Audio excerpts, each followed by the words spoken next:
আমি মোহাম্মদ মহিবুল্লাহ জাহাঙ্গীরনগর বিশ্ববিদ্যালয় থেকে পদার্থবিজ্ঞান বিভাগে ডিগ্রি অর্জন করেছি। জাহাঙ্গীরনগর বিশ্ববিদ্যালয় ছাত্রলীগের 2 টার্ম সভাপতি ছিলাম। বাংলাদেশ ছাত্রলীগ জাহাঙ্গীরনগর বিশ্ববিদ্যালয় থেকে জাকসু ভিপি ইলেকশন করেছি। বাংলাদেশ ছাত্রলীগের কেন্দ্রীয় কমিটিতে ছিলাম। বাংলাদেশ আওয়ামী যুবলীগের কেন্দ্রীয় কমিটিতে ছিলাম। বাংলাদেশ আওয়ামী লীগের কেন্দ্রীয় উপকমিটিতে বর্তমানে আছি এবং শাহলী থানা আওয়ামী লীগের সহসভাপতি হিসেবেও আছি। আমি বর্তমান দ্বাদশ জাতীয় সংসদ নির্বাচনে ঢাকা 14 আসন থেকে একজন স্বতন্ত্র প্রার্থী হিসাবে দালান মার্কায় ইলেকশন করছি। আমার দেশ এবং দেশের জনগণের স্বার্থে এই ইলেকশন করা, কেননা আপনারা সবাই অবগত আছেন আন্তর্জাতিকভাবে দ্বাদশ জাতীয় সংসদ ইলেকশনে একটি অনেক বড় গুরুত্ব রয়ে গেছে। এই গুরুত্বর প্রথম দিকটি হইল ইলেকশনটাকে অংশগ্রহণমূলক কিনা, এই ইলেকশনটা কি অবাধ নিরপেক্ষ কিনা। এই 2টা প্রশ্নে যদি বাংলাদেশের ইলেকশন আন্তর্জাতিকভাবে গ্রহণযোগ্যতা না পায়, তাহলে এমনও হতে পারে আমরা যেটা সন্দেহ করছি, দেখছি আন্তর্জাতিক সম্প্রদায়ের পক্ষ থেকে হয়তো আমাদের উপর কোনো প্রকার বড় ধরনের নিষেধাজ্ঞা সহ যে কোনো প্রকার কিছু আমাদের দেশের উপর চাপিয়ে দেওয়া হতে পারে, অথবা আমাদের উপর কোনো প্রকার চাপ প্রয়োগ করা হতে পারে। এই চাপ প্রয়োগ বা কোনো কিছু চাপিয়ে দেওয়ার থেকে বাঁচার জন্য আমি মনে করি আমরা যারা স্বতন্ত্র ইলেকশন করছি, এই স্বতন্ত্র প্রার্থীরা এইটাকে দেশকে বাঁচানোর জন্য একটা পরিপূরক শক্তি হিসাবে কাজ করছে। বলে কি কারণে? নিকট অতীতে আপনারা দেখবেন বাংলাদেশে 4টা জাতীয় সংসদের সদস্য পদে ইলেকশন হয়েছে। একটা হলো বাংলাদেশের সবচেয়ে এলিট ক্লাস হিসাবে পরিচিত গুলশান বনাম, দ্যাট ইজ ঢাকা 17। ওই ঢাকা 17 আসনে মাত্র 8% ভোট আসতেছে। তারপরেও কথা উঠছে যে একজন প্রার্থীকে হামলা করা হয়েছে ইলেকশনগত কারণে, এবং তার কিছুদিন পরে ব্রাহ্মণবাড়িয়াতে একটি ইলেকশন হয়েছে। সেখানে দেখেছেন আওয়ামী লীগের প্রার্থী সহ টোটাল ইলেকশনে মাত্র 9% ভোট আসতেছে। আমার বন্ধু শাহজাহান আলম সাজু সেখানে এমপি হয়েছে। লক্ষ্মীপুরের মঞ্জু একই দিন ইলেকশন হয়েছে, সেখানেও 9.5% ভোট আসতেছে। নির্বাচন কমিশন থেকে বলা হয়েছে এই 9%, 9.5% ভোটের ভিতরে আবার কারচুপি আছে এবং গেজেট প্রকাশ বন্ধ রাখা হয়েছে। কিছু কেন্দ্রের ভোট বাতিল করা হয়েছে, পুনরায় তারপরে গেজেট প্রকাশ করা হয়েছে। আর পটুয়াখালী সদর, ওখানে ইলেকশনের প্রয়োজন পড়ে নাই। এখন বাংলাদেশে আওয়ামী লীগের কোথাও 8% ভোট নাই, 7% ভোট নেই, 9% ভোট নেই, 10% ভোট নেই। বাংলাদেশ আওয়ামী লীগের টকশো বিভিন্ন জায়গায় আওয়ামী লীগের আমিও দাবি করি যে বাংলাদেশ আওয়ামী লীগ 2001 সালে কঠিন পরিস্থিতিতে 41% ভোট পেয়েছে।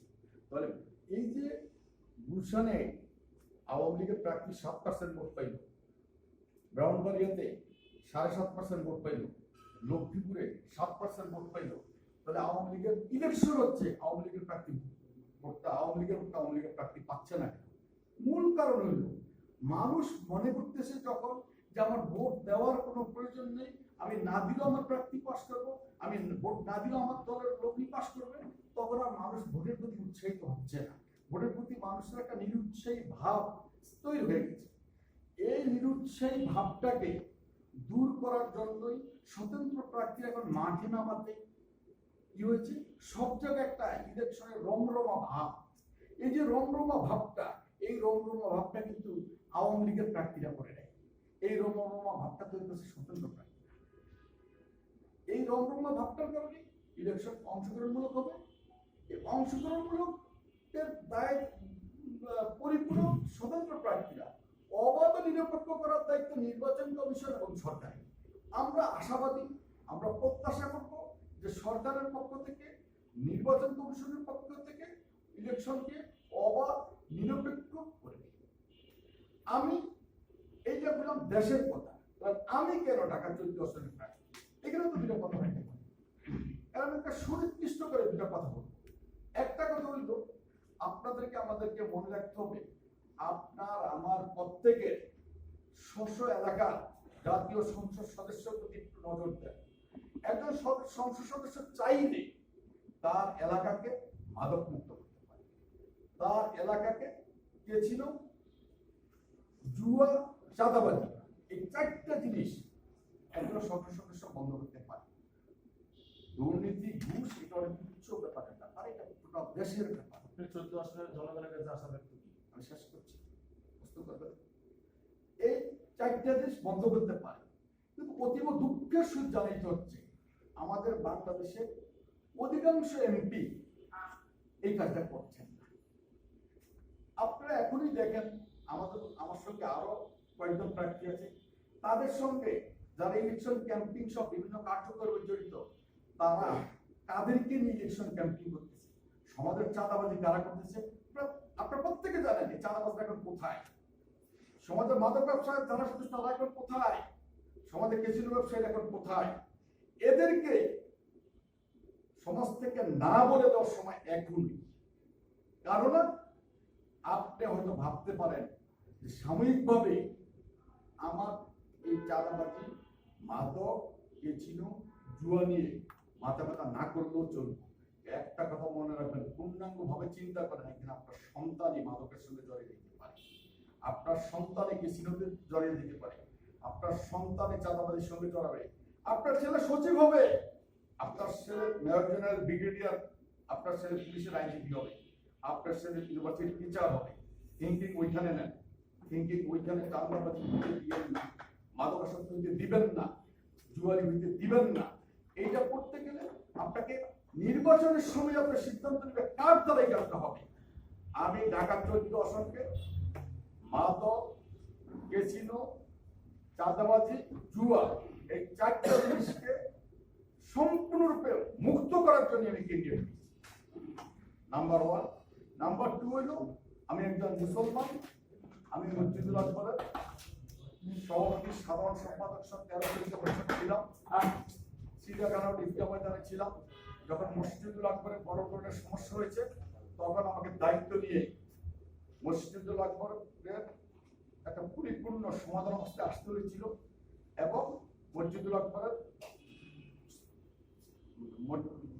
সৃষ্টির বা মসজিদ সৃষ্টির 49তম বছরে আমি এটা প্রথম দলিল করছি। এটা দলিল ছিল। আমাদের বর্তমান এমপির আগের এমপি যখন মসজিদুল আকবর ঈদগাহ ময়দান দখল করেছে, আমি নেতৃত্ব দিয়ে মাঠ পুনর্দখল উদ্ধার করেছি, এবং তার জন্য আমাকে 6 মাস পুলিশ দিয়ে চলতে হয়েছে। আমার বাসায় গুলি হয়েছে, অনেক ত্যাগ স্বীকার করতে হয়েছে। এই সাংবাদিক ভাই সেদিন আমাকে সবচেয়ে বেশি সহযোগিতা করেছে। আপনারা জানেন কিনা, যেদিন আসলাম সাহেব আমার একেবারে মসজিদের মুখোমুখি আমি মিছিল ঘোষণা করছি, উনি ওনার সমস্ত লোক নিয়ে আসছে, 34 জন সাংবাদিক, ক্যামেরাম্যান সহ এখানে হাজির হয়েছে। আমার পক্ষে অন্তত 15,000 মুসল্লি, কারণ আমি এমনিতে মসজিদুল আকবরের 8 থেকে 10,000 মুসল্লির মধ্যে আমি লিফলেট ছাড়ছিলাম যে আমরা মিছিল করে বিমানের দায়িত্ব পালন করুন, ঈদগাহ ময়দান রক্ষা করুন, এই স্লোগানে মিছিল ঘোষণা করছি। এতে আরো 5-7,000 লোক বেশি আসছে। তখন এমপি সাহেব আসলে এখানে একটা যুদ্ধদায়ী মনোভাব নিয়ে, কিন্তু যুদ্ধ করতে এসে মুসল্লিরা সেদিন তাকে মসজিদ থেকে 1 ঘন্টা বেরোতে দেয়, বলছে আমরা জান দিব, মাঠ উদ্ধার করে ছাড়বো। এইগুলো আমি মনে করি মুসল্লিদেরকে আমি ওই ভূমিকায় নিতে পেরেছি।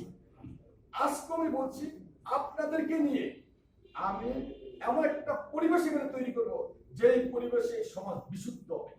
পাশাপাশি আল্লাহ রাব্বুল আলামিন পবিত্র কোরআনের মাধ্যমে এবং নবী সাল্লাল্লাহু আলাইহি ওয়াসাল্লাম হাদিস শরীফের মধ্যে সুনির্দিষ্টভাবে ঘোষণা করছেন তারপরে আর কোন নবী এই পৃথিবীতে আসবে না।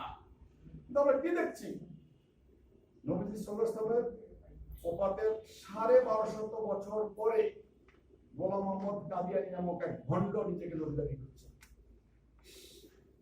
তার সম্প্রদায় কাদিয়ানীরা মুসলমান হিসাবে এখন সমাজে পরিচয় দিচ্ছে।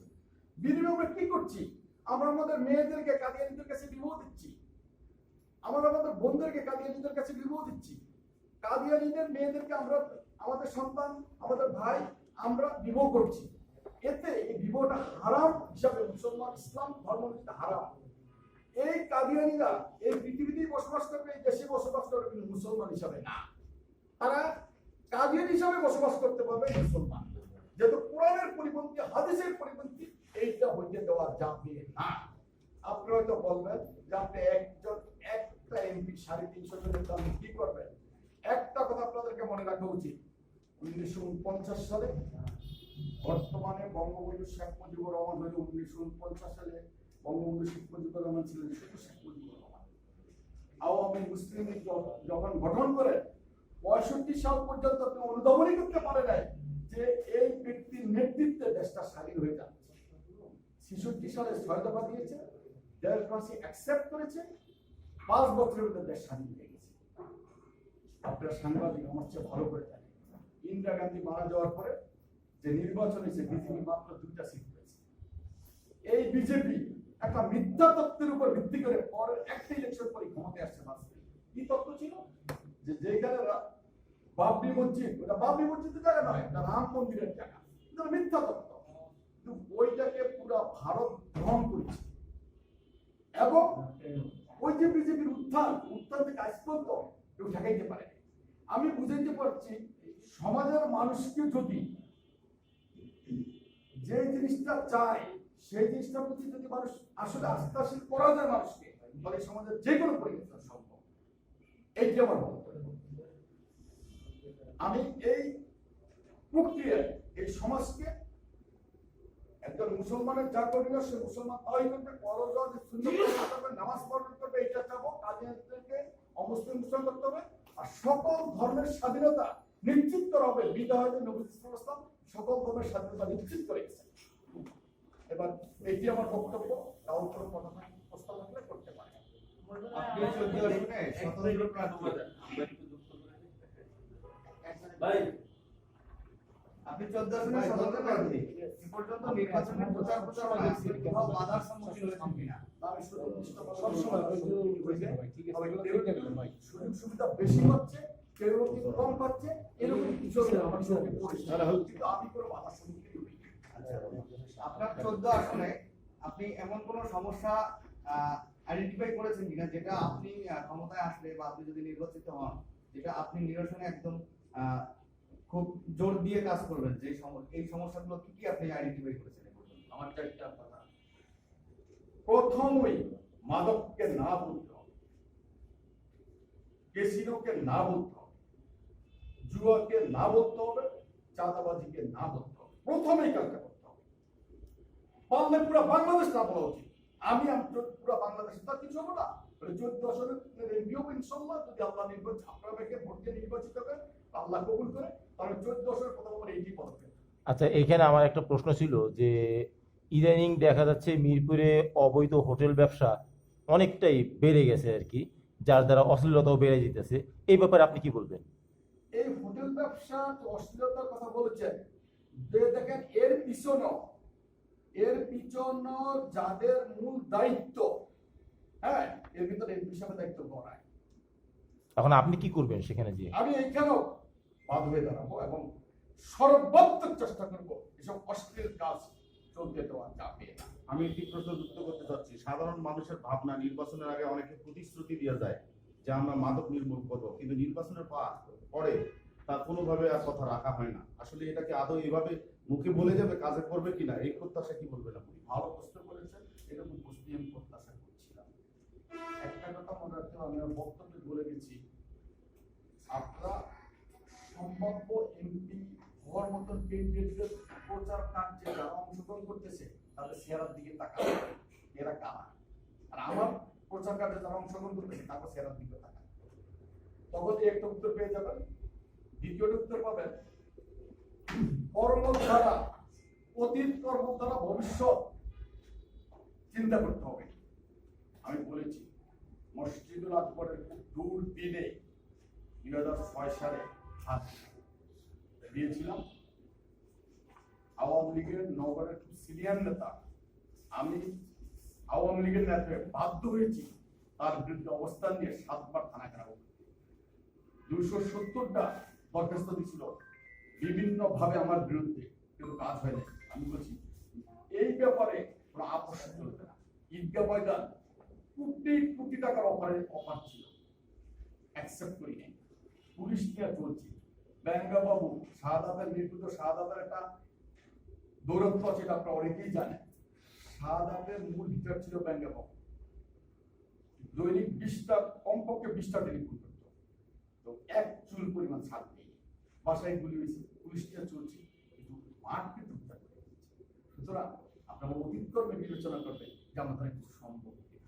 সবাই কথা দিতেছে, তাদের অতীত কর্ম বিবেচনা করেন।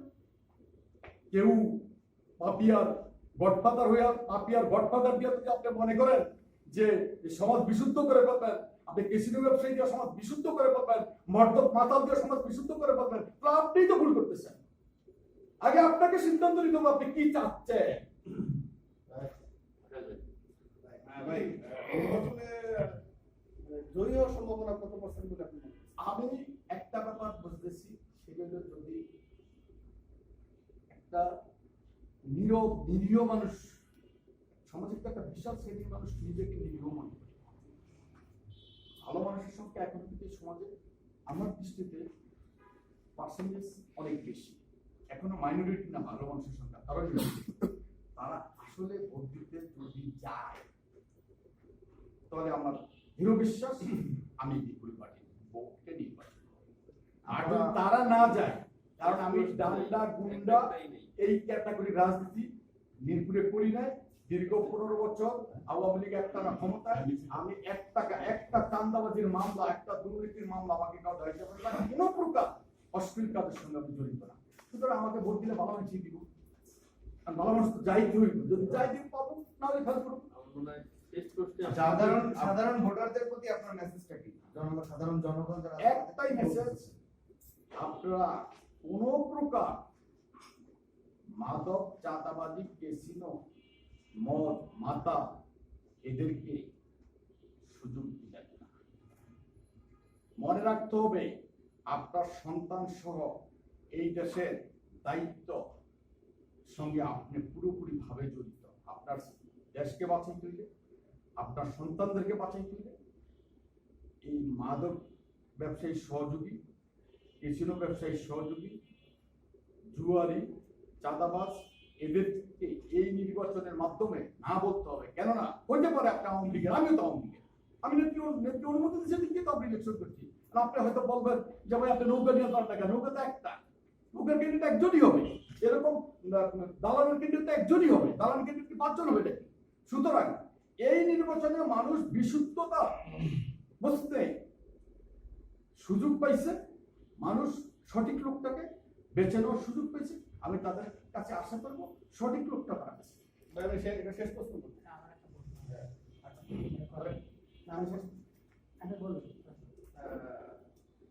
নির্বাচনে মানে ভোটার উপস্থিতির জন্য মানে ভোটারদের প্রতি আপনার মেসেজ? এটা বলা হয়েছে, মনে পড়ছে আপনি তৃণমূল থেকে উঠে আসছেন, একজন আওয়ামী লীগ নেতা, 14 আসন আপনি একজন বাসিন্দা, নতুন প্রজন্ম যারা নতুন ভোটার হয়েছে তাদের সাথে তো অবশ্যই আপনি কথা বলছেন, কি কেমন পার্সেন্ট ভোট করতে পারে তাদের, বা তারা কি রকম সাড়া দিচ্ছে?